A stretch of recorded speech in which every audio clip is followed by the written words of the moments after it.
사랑하고 축복합니다. 우리 주변 분에게 인사하실까요? 잘 오셨어요. 축복합니다. 오늘 말씀은 성막에서 성전으로라는 제목으로 역대상 22장 1절에서 19절 말씀입니다. 우리 한 절씩 교대로 받들어 읽겠습니다. 제가 가진 성경 구약 643쪽입니다. 643쪽입니다. 한 절씩 읽겠습니다. 다윗이 이르되 이는 여호와 하나님의 성전이요 이는 이스라엘의 번제단이라 하였더라. 다윗이 명령하여 이스라엘 땅에 거류하는 이방 사람을 보고 석쇠를 씻어 하나님의 성전을 건축하였음을 하고 다윗이 또 문짝목과 거멀못에 쓸 철을 많이 준비하고 또 무게를 달 수 없을 만큼 심이 많은 놋을 준비하고 또 백성을 구슬이 준비하였으니 이는 시돈 사람과 두로 사람이 백성목을 달세계로 많이 수분하여 왔습니다. 다윗이 이르되 내 아들 솔로몬은 어리고 미숙하고 여호와를 위하여 건축할 성전은 극히 웅장하여 만국의 명성과 영광이 있게 하여야 할지라. 그러므로 내가 이제 그것을 위하여 준비하리라 하고 다윗이 죽기 전에 많이 준비하였더라. 다윗이 그의 아들 솔로몬을 불러 이스라엘 하나님 여호와를 위하여 성전 건축하기를 권유하였다. 다윗이 솔로몬에게 이르되 내 아들아 나는 내 하나님 여호와의 이름을 위하여 성전을 건축할 마음이 있었으나 여호와의 말씀이 내게 임하여 이르시되 너는 길을 심히 많이 돌렸고 크게 전쟁하였느니라. 내가 내 앞에서 땅에 피를 많이 흘렸은즉 내 이름을 위하여 성전을 건축하지 못하리라. 보라 한 아들이 네게서 나리니 그는 온순한 사람이라. 내가 그로 주변 모든 대적에게서 평온을 얻게 하리라. 그의 이름을 솔로몬이라 하리니 이는 내가 그의 생전에 평안과 안일함을 이스라엘에게 줄 것임이니라. 그가 내 이름을 위하여 성전을 건축할지라. 그는 내 아들이고 나는 그의 아버지가 되어 그 나라와 왕을 이스라엘 위에 굳게 세워 영원까지 이르게 하리라 하셨나니. 이제 내 아들아 여호와께서 너와 함께 계시기를 원하며 네가 형통하여 여호와께서 네게 대하여 말씀하신 대로 네 하나님 여호와의 성전을 건축하며 여호와께서 네게 지혜와 총명을 주사 네게 이스라엘을 다스리게 하시고 내 하나님 여호와의 율법을 지키게 하시기를 더욱 원하노라. 그때 내가 만일 여호와께서 모세를 통하여 이스라엘에게 명령하신 모든 규례와 법도를 삼가 행하면 형통하리니 강하고 담대하여 두려워하지 말고 놀라지 말지어다. 내가 하나님의 여호와의 성전을 위하여 금 10만 달란트와 은 100만 달란트와 목과 철을 그 무게를 가르쳐 쓰는 나무 심히 많이 준비하였고 또 제목과 돌을 준비하였으나 너는 더할 것이며 또 장인이 네게 많이 있나니 곧 석수와 목수와 온갖 일에 익숙한 모든 사람이니라. 금과 은과 목과 철이 유수하니 너는 일어나 일하라. 여호와께서 너와 함께 계실지로다 하니라. 다윗이 또 이스라엘 모든 방백에게 명령하여 그의 아들 솔로몬을 도우라 하여 이르되 너희 하나님 여호와께서 너희와 함께 계시지 아니하시느냐. 사면으로 너희에게 평온함을 주지 아니하셨느냐. 이 땅 주인을 내 손에 넘기사 이 땅으로 여호와와 그의 백성 앞에 복종하게 하셨나니. 다 함께요. 이제 너희는 마음과 뜻을 바쳐서 너희 하나님 여호와를 구하라. 그리고 일어나서 여호와 하나님의 성전을 건축하고 여호와의 언약궤와 하나님 성전의 기물을 가져다가 여호와의 이름을 위하여 건축한 성전에 드리게 하라 하였더라. 아멘. 사랑하고 축복합니다. 오늘 우리를 위해서 선우관 선교사님 은혜의 말씀 전해주실 것입니다. 박수로 환영합시다.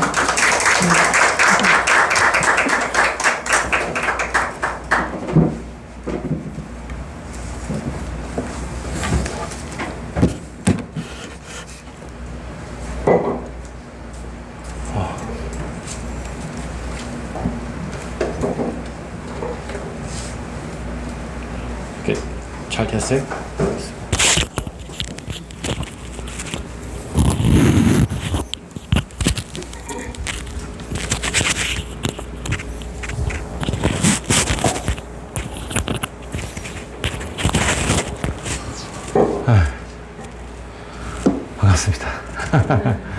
예, 너무 틀려요.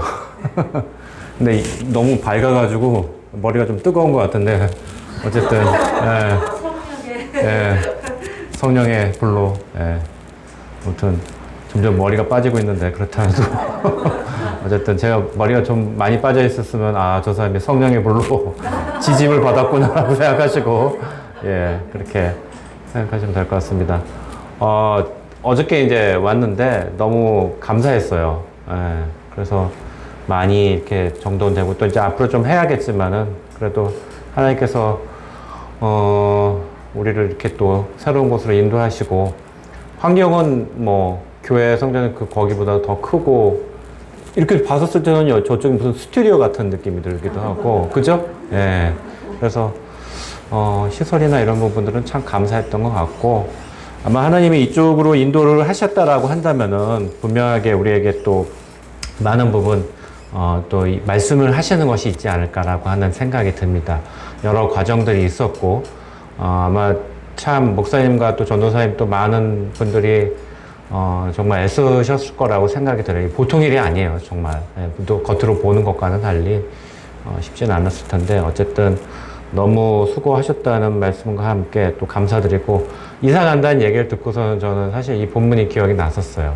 제가 옛날에 묵상을 했던 부분도 있었고 또 설교를 들었던 부분이 있었는데 그래서 이렇게 이제 말씀을 준비를 하면서 다시 한번 이렇게 이제 저 자신도 되돌아보게 되는 그런 시간이었던 것 같습니다. 어떤 얘기부터 시작을 할까 이렇게 생각을 했었는데 제가 선교지에서 대학에서 이제 아이들을 가리키잖아요. 근데 아이들을 가르치면서 참 똑똑한 학생들이 있어요. 야, 쟤는 참 그냥 공부 잘 해가지고 우리 학교에서 교수 했으면 좋겠다라고 생각하는 그런 이제 그 선교지 자녀 애들이 있는데 아무리 똑똑하다라고 하더라도 이 시험을 본다, 성적을 뭐 매긴다라고 하면은 굉장한 부담감을 가지고 있고 아마 그런 부분에 대한 부담감은 뭐 여기 계신 분들 다 조금이라도 있었을 거라고 생각이 들고 없으면 이상할 정도로 그렇게 생각을 합니다. 아마 인생을 살면서도 그런 부분이 있는데 왜 그렇게 삶이 어렵고 지금 사는 것이 이렇게 힘들까라고 생각을 했었을 때 아주 간단하게 간소하게 얘기를 한다라고 하면은 많은 이유가 있지만은 기준이 바깥에 있기 때문에 힘든 거예요. 그죠?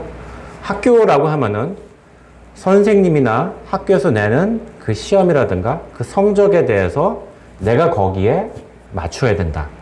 이르러야 된다라고 하는 그 기준에 내가 부합을 해야 되기 때문에 싸워야 되기 때문에 힘든 거예요. 그죠? 우리 인생의 많은 부분이 사실 그래요. 기준이 바깥에 있어요. 기준이 바깥에 있기 때문에 그것과 싸우느라고 힘든 거예요. 그럼 다시 얘기하면은 기준을 내 안에만 가지고 있다라고 한다면은 여러분 그렇다라고 한다면 그 극단적인 예들이 우리가 이제 소위 말하는 교회를 안 나가 교인 뒤집어서 얘기하면 가난한 교인들 있죠? 예. 그러니까 집에서 예배드리고 뭐 유튜브 틀면 목사님 나오고 뭐 헌금 하고 싶다라고 하면은 그냥 그 계좌금을 하고 그다음에 나홀로 신앙. 나와서 사람들과 아무런 부딪힘도 없고 갈등도 없고 삶에 있어서 교회에서의 어려움도 없고 저 인간 꼴보기 싫은데 그런 것도 없어요. 나홀로 신앙이야. 그죠? 근데 그런 사람에게 발전이 있을까요? 발전은 둘째치고 반성이 있을까요? 사실 없어요. 그렇기 때문에 이 두 개의 극단적인 것, 다시 말하면 기준이 바깥에 있는 것과 극단적으로 내 안에 있는 것. 그러니까 내 안에만 있으면은 내가 누군가에 대해서 갈등도 없고 반성도 없고 책임질 필요도 없어요. 이 두 개의 그 극단 사이를 우리가 배제한다 할지라도 우리는 삶에 있어서 우리가 어디에 이르고 어디를 기준점으로 삼아야 될 것인가라고 하는 것에 대한 고민이 있는 것이에요. 그래서 제가 좀 제시를 하고 싶다라고 한다면은 첫 번째는 뭐냐면은 하나님과 나와의 접합점, 거기서 기준점을 여러분이 만드셔야 돼요. 아셔야 돼요. 하나님이 내게 뭐라고 말씀하시는가?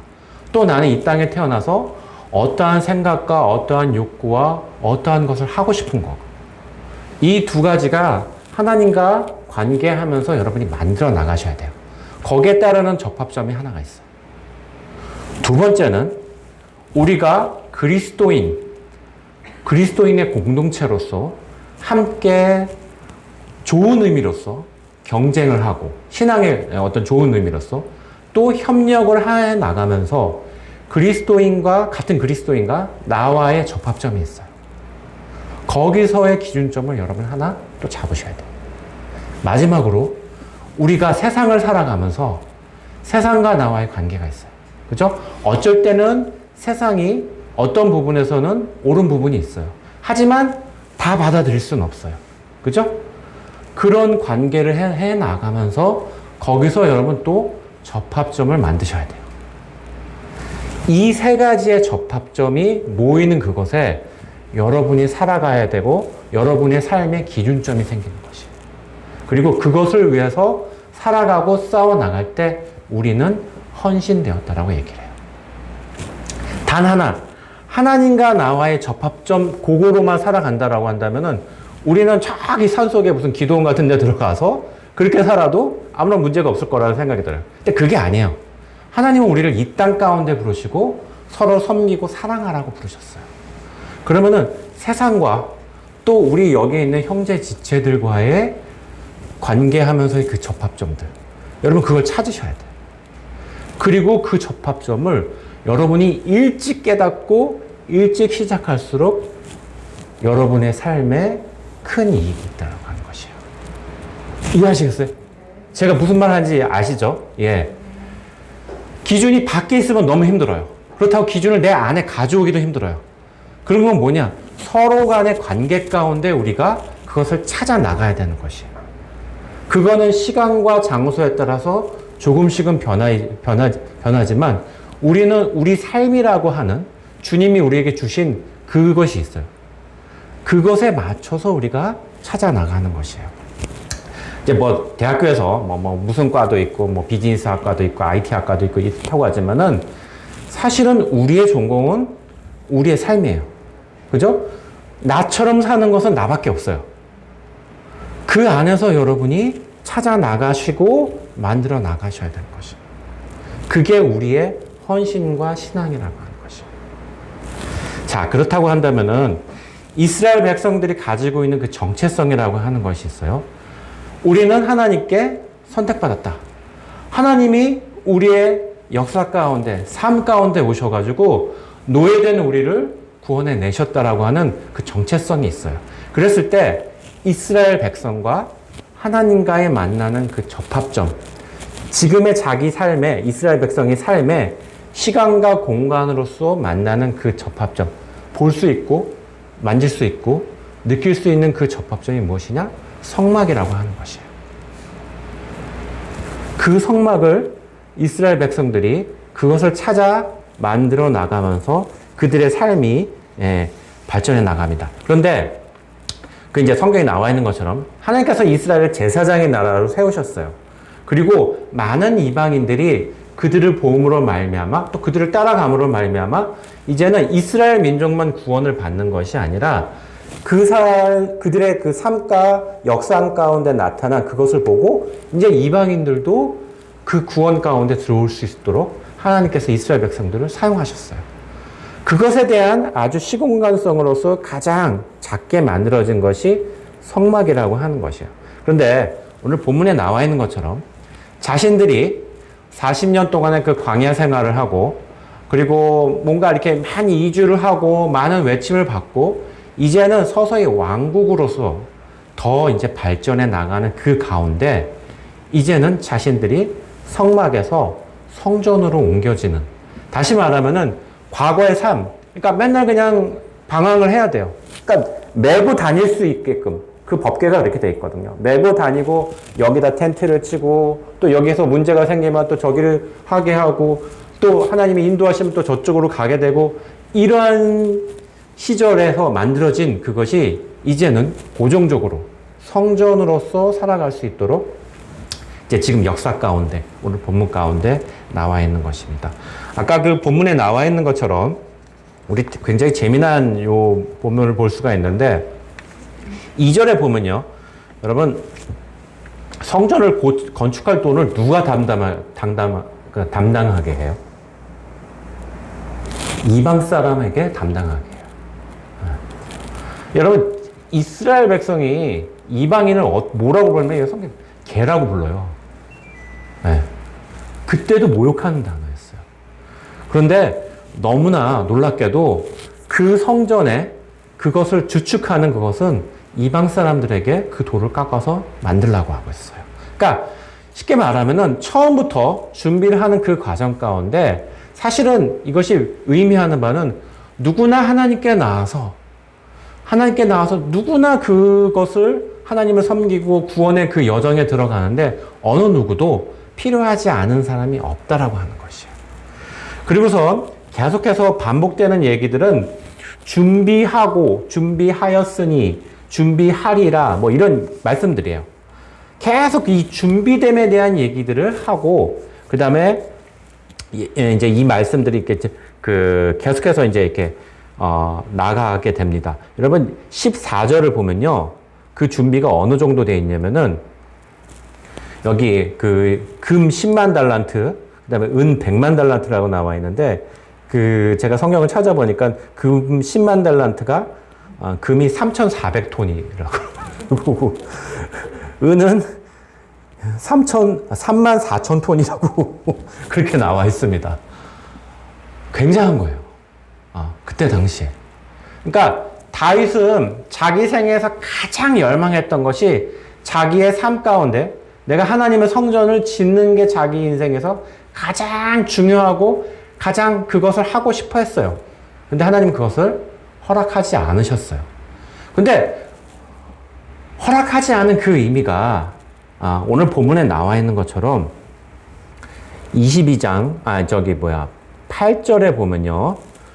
제가 다시 한번 읽을게요. 여호와의 말씀이 내게 임하여 이르시되 너는 피를 심히 많이 흘렸고 크게 전쟁하였느니라. 내가 내 앞에서 땅에 피를 많이 흘렸은즉 내 이름을 위하여 성전을 건축하지 못하리라 라고 나와 있어요.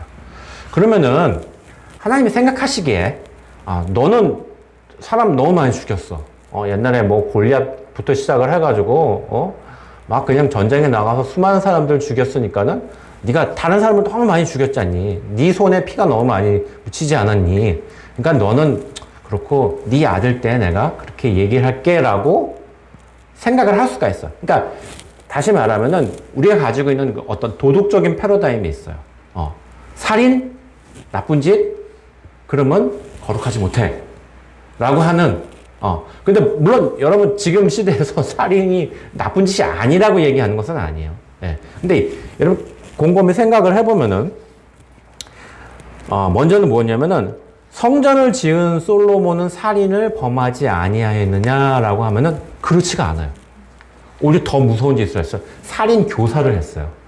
다른 사람들 시켜가지고 열왕기상, 제가 이걸 찾지는 않은데 열왕기상 2장 23절부터 25절에는 뭐가 있냐면 아도니아를 죽이라고 해요. 그 다음에 2장 29절부터 34절은 요압 장군을 죽이라고 해요. 그리고 열왕기상 2장 44절부터 46절까지는 시므이를 죽이라고 해요. 살인 교사예요. 지금으로 말하면.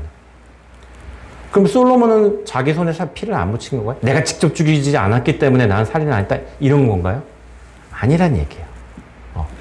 그러니까 도덕적인 패러다임이 아니라 사실은 솔로몬도 동일한 살인을 범했어요.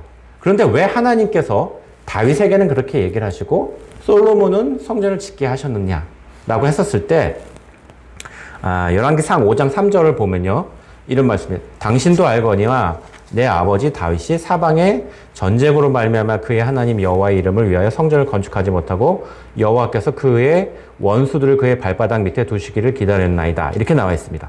그리고 4절에 이제 내 하나님 여호와께서 내게 사방에 태평을 주심에 원수도 없고 제왕이 없다. 이렇게 나와 있습니다. 그러면 다윗이 성전을 건축하지 못한 그 이유에 대해서 얘기를 할 때 그 주된 이유가 뭐냐라고 한다면 사실은 사방에 전쟁이 많았기 때문에 그런 것이에요. 자, 상식적으로 생각을 해봅시다. 인구가 많지가 않아요. 힘쓸 사람도 많지가 않아요. 성전을 지어야 되는데 그를 노역을 하러 가는 그 사람들이 일을 하러 갔는데 갑자기 전쟁이 났어요. 누가 우리를 죽이겠다고 왔어요. 그러면 야, 너는 성전 짓기 때문에 너는 안 죽일게. 그럴까요? 이방인들이? 아니라는 거죠. 또 하나는 그 노역을 하는 사람들 대부분은 군대에 나가서 전쟁에 나가서 싸울 수 있는 그 힘이 있는 사람들이에요. 그 사람들이 노역도 하는 것이에요. 그러니까 굉장한 부담감이 되는 것이에요. 그런데 다윗의 시대는 전쟁이 많았다라고 하는 것이에요. 그러니까 다윗의 할 일은 계속해서 그 영토를 확장하고 지키는 것이고, 그 다음에 뭐예요? 솔로몬 때에 평안함과 안일함이 오면서 성전을 지을 수가 있는 것이에요. 그렇잖아요. 외적이 자꾸 들어오면은 성전을 지을 수가 없는 상황이라고 하는 것이에요. 그것이 바로 역대상 22장 8절부터 22장 9절에 나와 있는, 잠깐만요. 이렇게 나와 있죠? 자, 9절 제가 읽을게요. 보라, 하나들이 내게서 나리니, 솔로몬이에요. 그는 온순한 사람이라. 내가 그로 주변 모든 대적에게서 평온을 얻게 하리라. 그의 이름을 솔로몬이라 하리니, 이는 내가 그에게 그의 생전에 평안함과 안일함을 이스라엘에게 줄 것임이니라 라고 나와 있습니다. 솔로몬이란 말의 어원과 샬롬이란 말의 어원이 같은 데서 나왔어요. 그러니까 평안이란 뜻이에요. 그냥 말 그체가. 그러면은 주변의 그 대적을 평온하게 그렇게 돼야만 성전이라고 하는 것이 쓸 수 있다라고 한다면은, 여러분, 우리 자신을 볼 때 하나님이 우리의 성전이시고 주님께서 우리 가운데 거하신다라고 한다면은, 주님이 우리 가운데 성전으로서 거하시기 위해서 우리가 해야 될 것은 무엇일까요? 원수를 죽이는 거죠. 그죠? 하나님이 거하시지 못하도록, 성전이 지어지지 못하도록 막는 그 모든 것을 여러분이 제하셔야 돼요. 그것이 나일 수도 있어요. 그것이 내가 매일 보고 냄새 맡고 듣는 이야기일 수도 있어요. 여러분의 환경일 수도 있어요. 여러분에게 어떠한 생각들을 집어넣어주고 어떠한 마음을 갖게 하고 어떠한 감정들을 갖게 하는지 여러분 이해하셔야 돼요. 많은 사람들이, 제가 아까 이제 그 성공에 대한 얘기를 하는데, 제가 거의 어릴 때 몇 년을 그 무협지 심취를 해서 무협지를 정말 많이 읽었는데, 부끄러운 고백이기도 하고 진실된 고백이기도 한데, 무협지를 여러 번 많이 읽어보면요, 상당히 재미난 게 뭐냐면, 스토리가 딱 제가 생각하기엔 두 개로 정리가 돼요. 뭐냐면은 어쨌든 원수가 나타나요. 원수가 나타나서 뭐 아버지를 죽이건 우리 스승님을 죽이건 뭐 원수가 나타나. 그럼 주인공은 뭐예요? 무술을 닦아야 돼요. 무술을 닦아가지고 원수를 갚는데, 무술을 닦는 방식이 그렇게 많은 무협지인데도 불구하고 딱 두 가지뿐이 없어. 하나는 뭐냐? 어떤 유파에 들어가서 그 무술을 아주 높은 수준까지 이렇게 해서 마스터가 된 다음에 나와서 복수를 해요. 또 하나는 어떤 한 유파에 들어가는 것이 아니라, 이 유파에서는 이런 기술, 뭐 소림파에서는 이런 기술, 화산파에서는 이런 기술, 다양한 기술을 익혀가지고 나와서 복수를 해요. 너무 웃겨. 무술을 익히는 방식이 딱 두 개야. 그렇게 수많은 작가가 수많은 무협지를 썼는데, 그러면 어떤 게 유리할까? 여러분 이소룡 아세요? 이소룡? 브루스리. 제가 정말 좋아했었는데, 이소룡이라고 하는 사람은 어떻게 했느냐? 한 유파에 들어가서 한 무술만을 배우기도 했지만은 자기가 생각하기에는 자기에게 맞는 그 기술들을, 그래서 뭐 영춘권이라고 하는 거, 여러분 영춘권 알아요? 여러분 몰라요? 엄영춘이라고 하는 여자분이 만든 궁예요. 그래서 굉장히 실용적이에요. 여성분이 만드셨습니다. 예, 여러분 여성분 쫄지 마세요. 그렇죠. 그 다음에 또 뭐 스텝이나 발 기술은 뭐 복싱이나 펜싱이나 이런 데서 갖고 왔죠. 또 다리를 쓰는 기술은 태권도에서 가져갔죠. 또 합기도나 가라데나 이런 데서 자기 여러 유파들을 자기가 가져가서 절권도라고 하는 것을 만들었어요. 그래서 이소룡 묘소에 가면요, 묘벽에 이렇게 써 있어요. 절권도의 창시자 여기에 잠들다 이렇게 써 있어요. 영화배우 이소룡 그렇게 써 있지 않아요. 그러면은 우리가 이제 의문을 가질 수가 있을 거예요. 내가 한 유파에 들어가서 이 무술만을 마스터를 할 것인가? 아니면은 다양한 무술들을 내가 어떻게 보면 이제 그러니까 협업을 해서 다 이것들을 골고루 섞어가지고 그렇게 해서 내 걸로 만들 것인가? 여러분 이게 옛날에 제 청년이 어떤 저한테 얘기를 할 때 그 얘기를 했어요. 제가 한 회사만 계속 다녀가지고 그렇게 해가지고 이것을 내가 이루고 싶은 것을 이룰까요? 아니면은 이 회사에 들어갔다가 아니면 이런 경험도 했다가 저런 경험도 했다가 이렇게 할까요? 저한테 물어봤었어요. 여러분 어떻게 하시겠어요? 가장 중요한 게 뭐냐면은 그러한 선택을 할 때 내가 어떤 사람인가, 어떤 것이 나에게 맞는가를 아셔야 돼요. 그죠? 내가 한 곳에 들어가서 꾸준하게 배워가지고 그것만을 하는 것이 나에게 맞는 것인가? 아니면 여러 개 것들을 다 섭렵해서 하는 것이 나에게 맞는 것인가? 나 자신을 아셔야 돼요.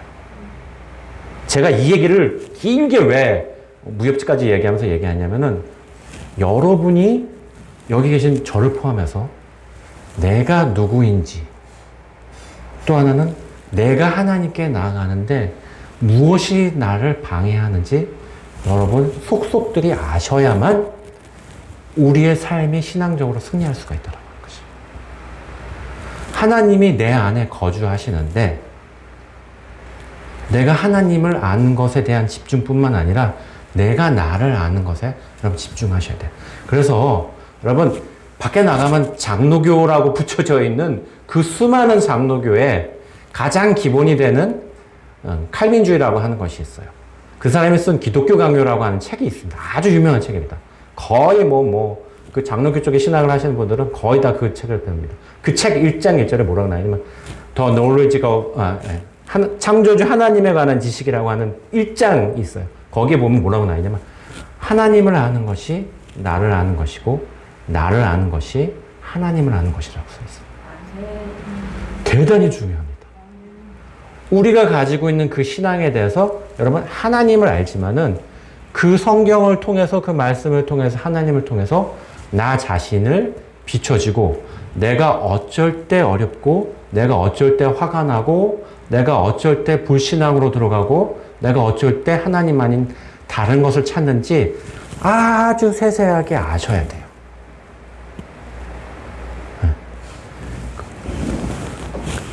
그것이 성전이 내 안에 지어질 수 있는 가장 중요한 요소라고 하는 것이에요. 오늘 본문에 나와 있는 것처럼 쉽게 말하면 외부의 적들이 들어오기 때문에 다윗은 다윗의 시대 때 그것이 되지가 않았어요. 그러면 그렇게 외부의 적 때문에 나는 이제 안 되는구나 포기하자 그렇게 했을까요 다윗이? 아니라는 거예요. 내가 할 수 있는 것을 했다는 것이에요. 그것이 뭐예요? 수많은 자원들을 내가 모았다는 거 하는 것이에요. 금과 은을 내가 준비했다는 것이에요. 이해하시겠어요? 네. 싸우기도 싸워야겠죠. 하지만 내가 이루고 싶은 그 성전을 위해서 준비하는 것이에요. 언젠가는 내가 기회가 생긴다면 또 내가 아니라도 내 자녀에게 이것을 내가 줄 수 있다라고 하는 그 믿음과 신념과 그 희망이 있었기 때문에 된다라고 하는 것이에요. 그래서 제가 항상 해주고 싶은 얘기는 뭐냐면 희망을 버리지 마세요. 네. 하나님 그분만이 우리의 희망이시고 또한 희망이 될 수 있습니다. 네. 여러분 하나님이 뭐 죽기를 하세요. 뭐 돈이 우리의 희망이 된다라고 한다면 돈은 없을 수도 있어요. 사라질 수도 있어요. 그렇잖아요. 지금 뭐 비트코인이 뭐니 아예 화폐가 이제 다른 방식으로 바뀌는 그런 시대까지 됐는데 유한한 것이에요. 제가 얘기하고 싶은 것은. 그런데 하나님은 유한하지 않으세요. 자, 그러면은 제가 이제 지금까지 뭐 길 설명을 했지만은 다윗이 성전을 짓지 못하는 그 이유라고 하는 것을 우리가 생각을 해본다면은 사실은 그런 도덕적인 이유보다는 무엇이냐? 때와 장소라고 하는 시간과 공간이라고 하는 그 부분이 있었기 때문에. 근데 여러분, 시간과 공간은 우리가 정할 수가 없는 것이에요. 하나님이 정하실 수밖에 없는 것이에요. 그 시기라고 하는 것, 또 주변의 상황이라고 하는 것. 그렇기 때문에 다시 말하면 또 어떤 하나님이 보는 관점 때문에 그것 때문에 다윗은 그것이 되지 않았다라고 하는 것이에요. 그러면 하나님의 임재가 있는 것은 성전인데 하나님의 임재는 언제 오는 것이에요? 하나님의 임재는 쉽게 말하면 주변의 적들이 멸망했었을 때, 들어오지 않을 때. 그러면 그것을 우리가 어떤 영적인 해석으로 생각한다면은 하나님의 우리 가운데 임재하시고 들어오실 때는 언제라고 하는 것이요? 회개할 때라고 하는 것이요. 우리의 죄, 원수, 이 모든 것 등을 다 제하고 하나님께 돌이킬 때 우리의 생각과 마음과 우리의 영혼들이 주님이 우리 가운데 임재하실 수 있다라고 하는 것이요. 예. 자, 주변 정사가 이렇게 이제 정리가 됐습니다. 그러니까 지금까지 될 수가 없다라고 하는 것이 어떤 외부적이고 공간적인 이유라고 할 수가 있습니다. 이제 내부적인 이유가 있어요. 자, 여기 이제 지금 이거 보이세요? 예. 제가 지금 요거를 좀 이렇게 했는데, 그 성막이라고 하는 것이 중요한 것이 뭐냐면은 제사장들이 있어요. 대제사장이 있는데 대제사장이 계속해서 성막을 섬기고 그 일을 하게끔 돼 있는데 언제부터 시작을 했냐면은 출애굽기를 여러분 보시면은 하나님이 아론을 지적해서 네가 이제 너의 대대로 너의 자손들이 성막을 섬겨라. 대제사장으로서 섬기라라고 했는데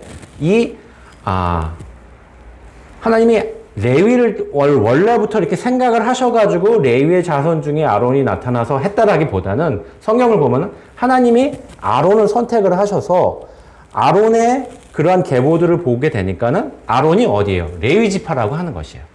네. 그러니까 당시의 문화나 이런 것들은 내가 누구라 할지라도 집중이 되는 것은 나의 아버지가 누구냐, 나의 선조가 누구냐, 누구의 아들.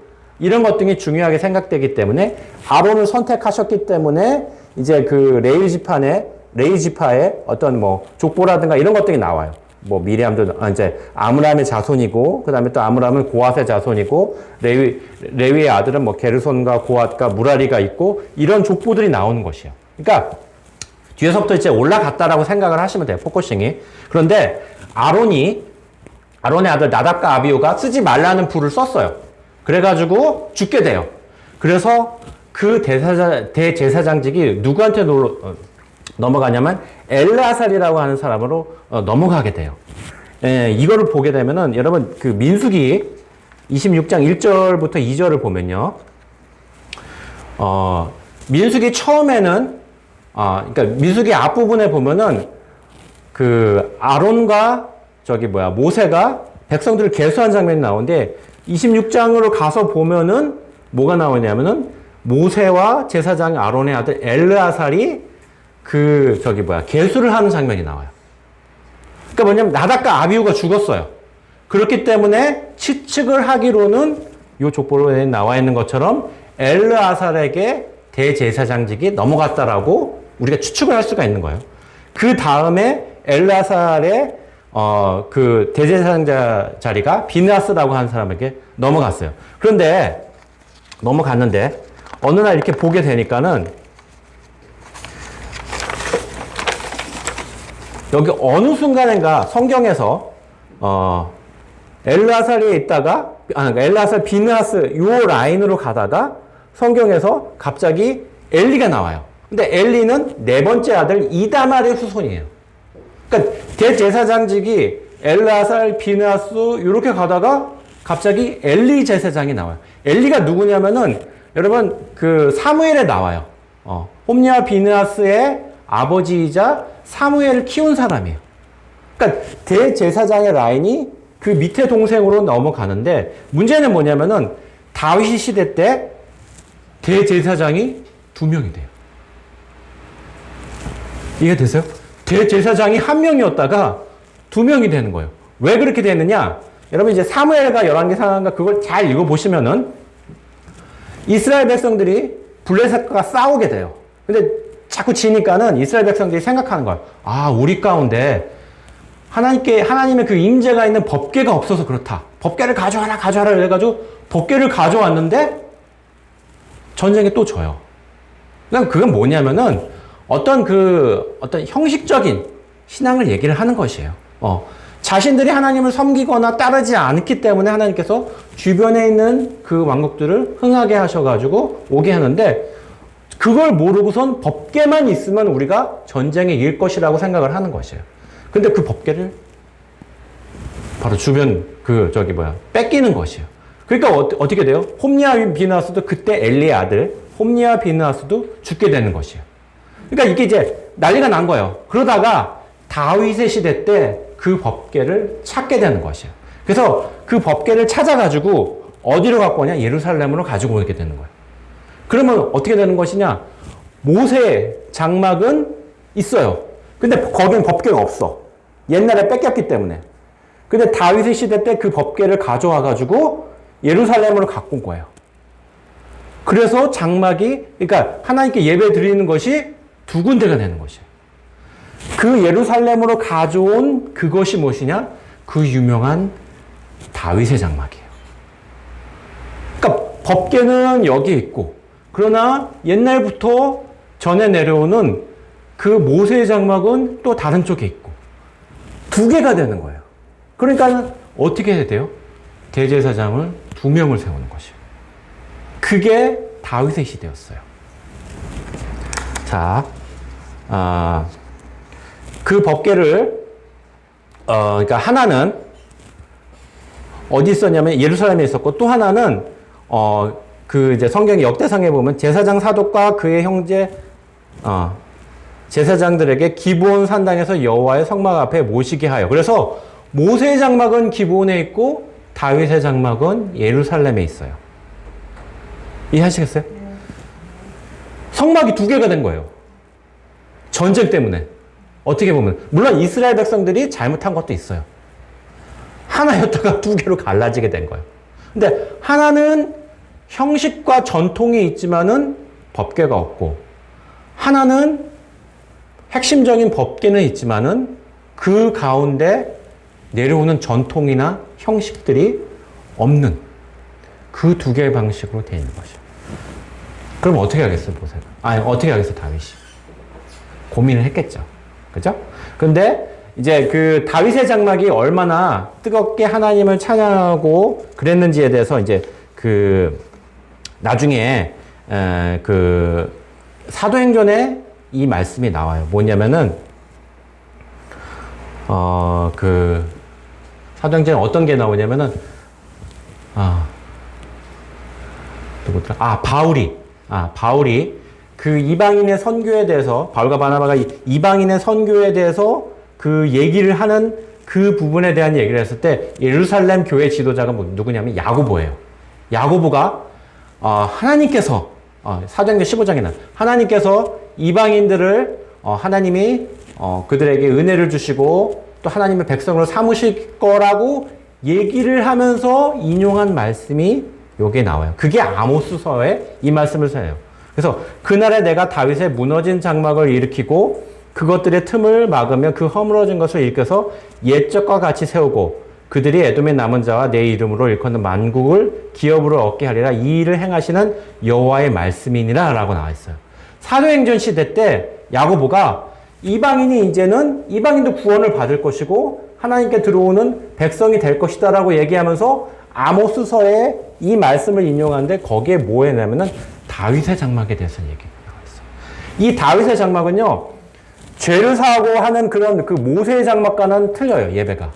24시간 예배 드리고 찬양하고 경배하고 그런 것이에요. 24시간 하는 것이에요. 근데 거기서는 경배와 찬양과 감사와 이런 것만 하게 해요. 그래서 다윗의 장막을 섬기는 제사장 무리가 있고 모세의 장막을 섬기는 그 제사장 무리가 있는 것이에요. 그럼 여러분 어떻게 하겠어요? 나중에 이것을 성전에 들어간다라고 하면 이 두 파가 갈등이 일어날까요? 안 일어날까요? 그렇죠. 그러니까 다윗은 그것을 알고 있었던 것이에요. 갈등이 있을 수가 있겠구나. 그래서 어떻게 합니까? 자, 역대상 24장 4절부터 5절까지의 여기를 보면요. 나와있죠? 엘르아살의 자손 중에 우두머리가 이다말의 자손보다 많음으로 나눈 것이 이러하니 엘르아살 자손의 우두머리가 16명이요 이다말의 자손은 그 조상들의 가문을 따라 8명이라. 이에 제비 뽑아 피차의 차등이 없이 나누었으니 이는 성전의 일을 다스린 자와 하나님의 일을 다스린 자가 엘르아살의 자손 중에도 있고 이다말의 자손 중에도 있습니다. 예, 제가 얘기한 것처럼 엘르아살의 자손은 바로 사독이고 이다말의 자손은 바로 아비아달이에요. 사독은 어디를 다스려요? 예, 모세의 장막을 다스려요. 그죠? 이다말은 어디를 다스려요? 다윗의 장막을 다스려요. 그런데 여기 나와 있는 것처럼 누가 더 많아요? 예, 모세의 장막을 다스리는 사람이 많아요. 그래서 어떻게 했냐면은 이것을 24반차로 나눠요. 24반차라는 것은 그룹이에요. 그룹을 24개로 나누는 것이에요. 예. 그래서 한 그룹당 2주씩 섬기게 하는 것이에요. 그리고 이스라엘의 3대 절기가 있어요. 그 3대 절기 때는 다 같이 그것을 섬기게 하는 것이에요. 그래서 싸우지 않도록 그렇게 만든 것이에요. 그 성전에 들어가서.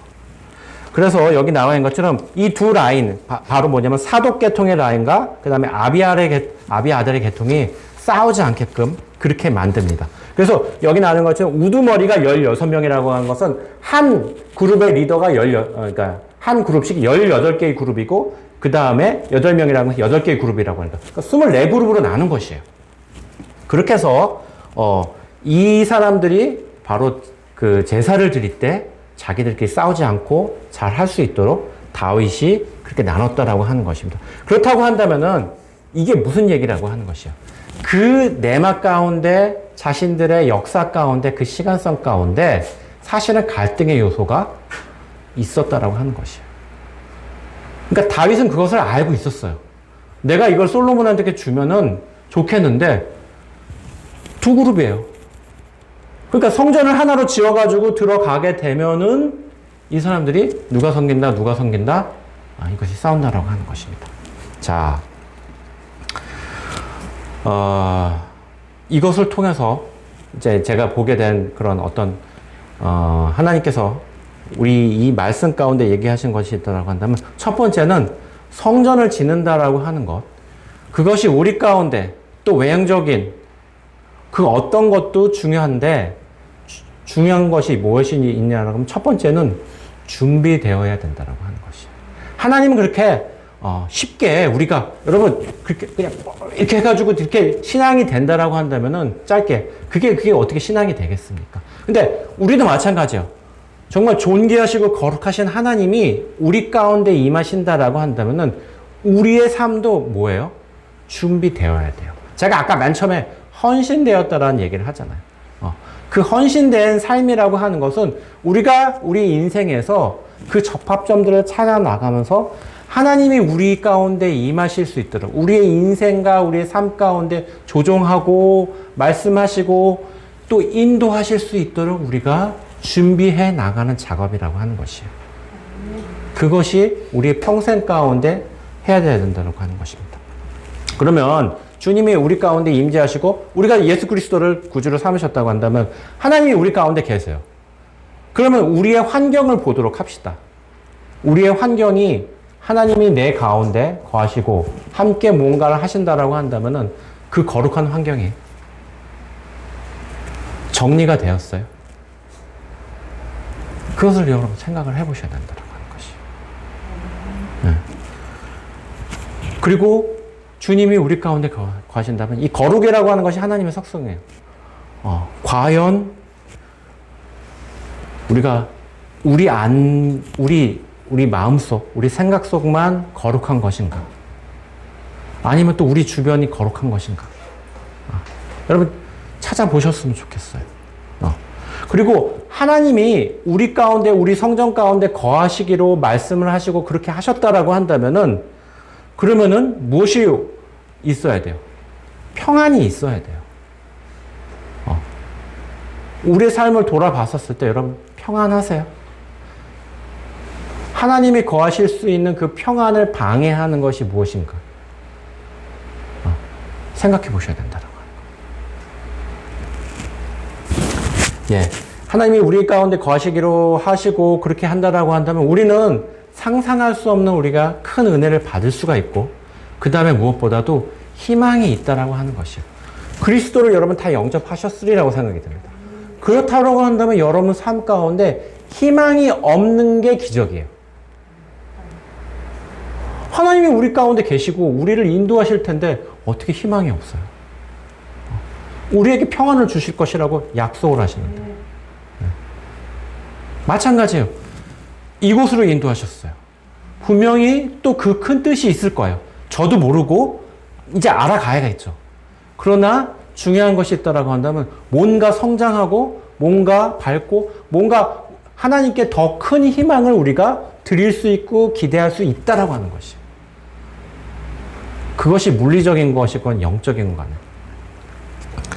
자, 그러면은 하나님이 우리와 그러니까 접점을 하고, 다시 말하면 하나님이 우리 가운데 임재를 할 때 우리가 가지고 있는 하나님의 임재를 방해하는 외부적인 이유가 무엇이고 내부적인 이유가 무엇인가? 우리가 살펴봐야 된다라고 하는 것이에요. 그래서 제가 아까 무술 얘기하고 하는 게 뭐냐면, 내가 누구인가? 하나님이 나에게 오시는데 방해하는 그것이 무엇인가? 찾으셔야 돼요. 그리고 내가 그것을 알 수 없을 때 같은 동료나 지체들에게, 신뢰할 수 있는 분들에게 여러분 물어보세요. 피드백이라고 하는 것. 물론 가장 중요한 것이 있다라고 한다면 말씀을 통해서 우리를 비춰봐야 된다라고 하는 것입니다. 네. 옛날에 우리나라 역사서를 보면은 감자가 많이, 동국병가, 무슨 감자가 들어간다라고 그래요. 근데 그 감자가 뭐냐면 거울이란 뜻이래요. 저는 몰랐는데. 우리를 비춰보는 것이에요. 그럼 나의 히스토리를 봤었을 때, 또 이 성경의 이 역사 가운데 비춰봤었을 때, 우리 자신을 여러분 비춰보시길 바랍니다. 예, 저는 마지막으로 이걸 보면서 사실 다윗과 솔로몬이라고 하는 그걸 봤어요. 근데 참, 우리가 생각하기에는 솔로몬이 세상적으로 다 가진 것 같아요. 그죠? 지혜도 있죠, 평안도 있죠, 많은 보물이 있었죠, 성전에서 이제 자신들이 예배할 수가 있었죠, 굉장히 많은, 있는 거 다 가진 사람 같아요. 근데 저는 사실 이걸 보면서 다윗이 더 대단한 사람이라는 생각이 들었어요. 여러분, 솔로몬이 마지막 때 썼던 그 글들 중에 전도서라고 하는 것이 있습니다. 전도서 맨 앞에 뭐가 나와요? 헛되고 헛되며 헛되고 헛되니 모든 것이 다 헛되도다. 당시에 그 모든 것들, 지혜면 지혜, 명예면 명예, 보물에, 수많은, 첩에, 다 가졌음에도 불구하고 결국 그가 말년에 얘기할 수 있는 건 뭐예요? 헛되다. 그거예요. 오히려 다윗은요, 자기 자신을 양에 비유하고 자기를 인도하신 하나님을 목자에 비유하면서 이렇게 얘기해요. 여호와는 나의 목자시니 내가 부족함이 없으리로다. 내게 부족함이 없다라고 얘기하는 거예요. 세상 사람들은 솔로몬 같은 부귀와 영화를 구하겠죠. 근데 다윗은 본 것이에요. 하나님이 내 목자이면 부족한 게 아무것도 없다라고 하는 것이에요. 네. 저와 여러분, 여기 있는 모든 성도들, 또 여러분의 삶과 저의 삶 가운데 정말 부족함 없는 한 분, 하나님만 채워지고 따라가시기를 그리스도 이름으로 축원합니다. 네. 기도하시겠습니다. 하나님, 성전에서 또 성막으로 옮기게 하여 주시고, 다윗과 솔로몬을 통하여서 정말 이 말씀을 통하여서 우리를 비춰보게 됩니다. 새롭게 또 새로운 것으로서 주님 우리를 인도하셨고, 또 우리의 삶들, 또 우리의 상황들 많은 변화가 있는 이 시기입니다. 또 세상적으로 코로나를 통해서 새로운 일들이 일어날 시기라고 얘기하고 있습니다. 주님, 우리가 하나님이 그 말씀하신 그 변화와 상황 가운데 민감하게 하여 주시고, 주님이 우리 가운데 거하실 수 있는, 정말 성전으로 거하실 수 있는 그런 것에 우리가 하나도 정말 불편함 없이 부족함 없는 그런 사람이 될 수 있도록 우리를 성도로 부르시고 우리를 거룩한 사람으로 부르셨는데, 그 이름에 맞게끔 우리의 삶들이 거룩하여지고 하나님께 연락되는 삶이 될 수 있도록 함께하여 주시옵소서. 여기 모여있는 모든 사람들 각자의 삶 가운데 하나님이 정말 바라보시고 아름답게 사용하실 수 있는 많은 것들이 있습니다. 그러나 또 불편한 것들도 있고 또 거룩하지 못한 것들이 있습니다. 주님, 이 모든 것을 주님께 올려드립니다. 지금 오셔서 하나님 불태울 것들을 불태워 주시고 정리할 것들을 정리하게 하셔서 온전히 정말 주님의 사람으로서 살아가는데 아무런 어려움 없이 함께하여 주시옵소서. 감사드리며 예수님의 이름으로 기도합니다. 아멘.